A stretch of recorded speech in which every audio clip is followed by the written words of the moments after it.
আসসালামু আলাইকুম বন্ধুরা, কেমন আছেন আপনারা সবাই? আশা করি সবাই ভালো আছেন, আমিও ভালো আছি। আজকে আমি আপনাদের মাঝে নতুন একটা রেসিপি নিয়ে হাজির হলাম। আশা করি আপনাদের অনেক অনেক ভালো লাগবে। তো থাম্বনেল দেখেই হয়তো বুঝতে পেরেছেন যে আমি আজকে আপনাদের কীরকম ভিডিও দেখাবো। তো কিভাবে ছাগলের পা দিয়ে নেহেরি বানিয়ে খাবেন বা ছাগলের পা রান্না করে খাবেন, সেটাই আজকে আমি আপনাদেরকে করে দেখাবো। তো আজকের ভিডিওটা মনোযোগ সহকারে দেখবেন। আশা করি আজকের এই ভিডিওটা আপনাদের অনেক অনেক উপকার হবে। তো এই যে দেখতে পাচ্ছেন, এখানে আমি কিছু ছাগলের পা নিয়ে নিয়েছি।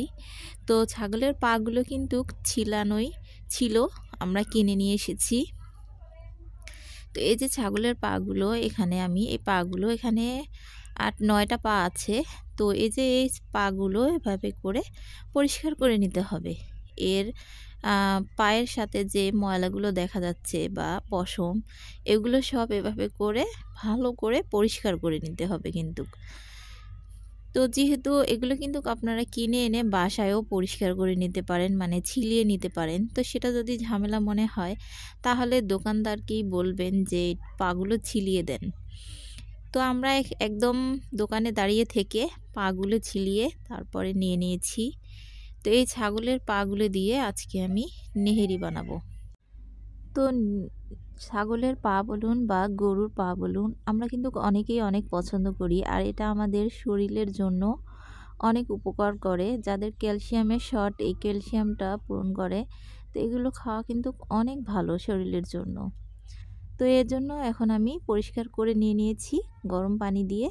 তো এরপরে আমি একটা কড়াই বসিয়ে দিয়েছি। কড়াইতে এখানে সাদা এলাচ, দারচিনি কিছু দিয়ে এখানে আমি প্রথমে তেলের ভিতর দিয়ে একটু ভেজে নিলাম। তো এরপরে দিয়ে দিচ্ছি এখানে 1 কাপ পরিমাণ পেঁয়াজ বাটা, আর দিয়ে দিচ্ছি 1/2 কাপ পরিমাণের মতো একটু আদা বাটা আর রসুন বাটা। তো পরিমাণ মতো দিয়ে দিবেন।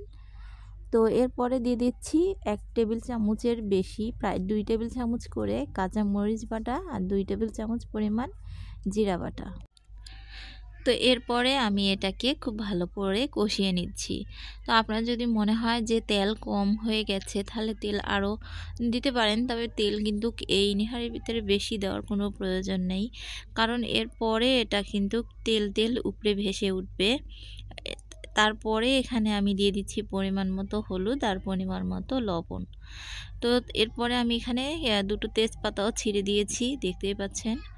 তো এই মশলাগুলো দিয়ে এখন আমি এটাকে কষিয়ে নিচ্ছি। তো মশলা আমি দিচ্ছি আর কষাচ্ছি। তো এখানে আমি ধনিয়া গুঁড়াও দিয়ে দিয়েছি কিন্তু। তো এরপরে এখানে আমি দুটো টমেটো কুচি দিয়ে দিলাম। তো আমি এখানে কোনো রকম শুকনা মরিচ ব্যবহার করছি না। তো কালারের জন্য যদি আপনারা চান, তাহলে শুকনা মরিচও ব্যবহার করতে পারেন বা লাল মরিচের গুঁড়া ব্যবহার করতে পারেন। তো আমি এখানে টমেটো দিলাম। টমেটোটা যখন গলে যাবে তখন একটা কালার চলে আসবে। তো এরপরে একটু হালকা পানি দিয়ে দিলাম, দিয়ে আমি এটাকে খুব ভালো করে একটু কষিয়ে নিচ্ছি।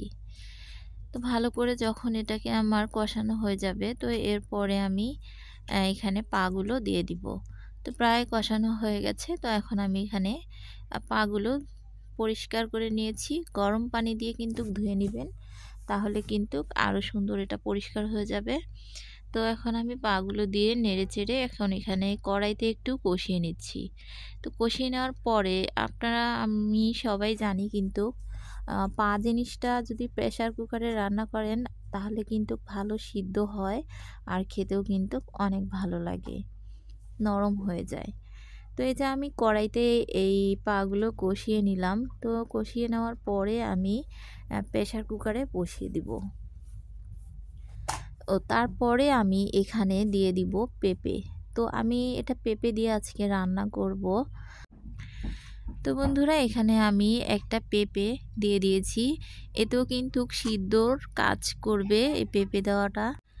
অনেক সময় গ্রাম অঞ্চলের মানুষ কিন্তু বলে যে গরুর গোশত যখন সিদ্ধ হতে না চায়, তখন বলে যে পেঁপে দাও, পেঁপে কেটে দিলে নাকি তাড়াতাড়ি সিদ্ধ হয়ে যায়।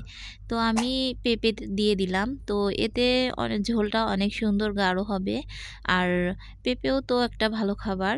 তো এর সাথে আমি পেঁপেটা দিয়েও রান্না করছি, যাতে একটু ঝোল রাখলে যাতে ঝোলটা গাঢ় গাঢ় হয় আর খেতে ভালো লাগে, আর খুব সুন্দর হয়ে করে যেন সিদ্ধ হয়ে যায়। তো এই যে আমি এখন কষিয়ে নিয়ে নিচ্ছি, নিয়ে নেওয়ার পরে আমি এখন প্রেসার কুকারে দিয়ে দিব। তো আস্ত রসুন খেতে ভালো লাগে, তো এজন্য আমি একটা রসুন এর ভিতরে দিয়ে দিচ্ছি, একটা বড় সাইজের রসুন। আপনারা চাইলে বেশি কম বেশি করে দিতে পারেন। তো আমি একটা রসুন দিয়ে দিলাম, আমরা বড়রা খাবো তাই। তো এখন আমি এটা একদম বলক উঠে গেছে, তো একটু কষানো হয়ে গেছে। তো পুরো পানিটা আমি শুকাবো না, এখন আমি নেড়ে চেড়ে এরপরে আমি প্রেসার কুকারে দিয়ে দিব। ছাগলের পা যেহেতু খুব ভালো করে রান্না করা লাগে, ছাগলের পা বা ছাগলের মাংস বলুন সব কিছুই কিন্তু একটু বেশি বেশি করে মশলা দিতে হয়, আবার খুব ভালো করে কষিয়ে রান্না করতে হয়, না হলে কিন্তু অনেকেই খেতে পারে না, ভালো লাগে না, গন্ধ লাগে এরকম বলে। তো এভাবে রান্না করে খাবেন, কোনো রকম গন্ধ লাগবে না, একবার খেলে মন চাইবে যে আরও একবার খাই। তো এরপরে আমি প্রেসার কুকারে ঢেলে দিয়ে দিচ্ছি। তো সবগুলো আমি এখন এভাবে আস্তে আস্তে করে প্রেসার কুকারে ঢেলে দিয়ে দিচ্ছি। তো বন্ধুরা, আজকের এই রেসিপিটা আপনাদের কাছে যদি ভালো লাগে, ভালো লাগলে অবশ্যই লাইক কমেন্ট শেয়ার করবেন, আর আমার চ্যানেলটা অবশ্যই সাবস্ক্রাইব করবেন, আর প্লিজ ফুল ভিডিওটা দেখবেন, অবশ্যই আপনাদের অনেক ভালো লাগবে। তো বন্ধুরা, এই যে ঢেলে দিয়েছি, আর আমি তারপরে কড়াইটা ধুয়ে আবার একটু পানি দিয়ে দিয়েছি। তো বন্ধুরা, এরপরে আমি এখন ঢাকনাটা দিয়ে ঢেকে এখন আমি এখানে এই পানিটুকে আমি কিছুক্ষণ সিজ দিয়ে নিব।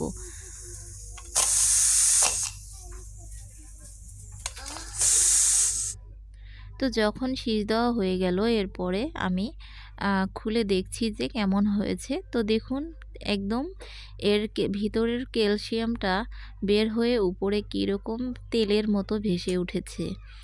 তো এভাবে করে আমি রান্নাটা করে নিয়েছি, আমি একদম খুব ভালো করে সিদ্ধ করে নিয়েছি।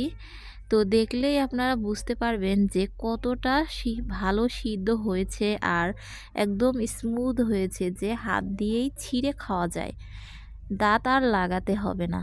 এই যে দেখুন, একদম হাড্ডি পর্যন্ত খুলে গেছে, কোনো রকম কাটতে হয়নি আমার, একদম রান্না করতে করতে শীষ দিয়ে একদম সুন্দর এটাকে নরম করে ফেলেছি আমি। তো এখন আমাদের এটা খাবারের পালা। তো গরম গরম সকালে রুটি বা পরোটার সাথে এটা খেতে কিন্তু অনেক মজা, ভাতের সাথেও খেতে পারেন। তো এখন আমরা এটাকে রুটি দিয়ে খাবো। তো বন্ধুরা, আবারও বলছি, তো আজকের এই রেসিপিটা যদি আপনাদের কাছে ভালো লাগে, ভালো লাগলে অবশ্যই লাইক কমেন্ট শেয়ার করবেন, আর আমার চ্যানেলটা অবশ্যই সাবস্ক্রাইব করবেন। দেখেই মনে হচ্ছে কতটা লোভনীয় হয়েছে, আর কতটা নরম সফট হয়ে গেছে, একদম হাত দিয়ে ছিঁড়ে খাওয়া যায়, এতটা সুন্দর হয়েছে। তো বন্ধুরা, আজকের মতো এখানেই বিদায় নিচ্ছি, আল্লাহ হাফেজ।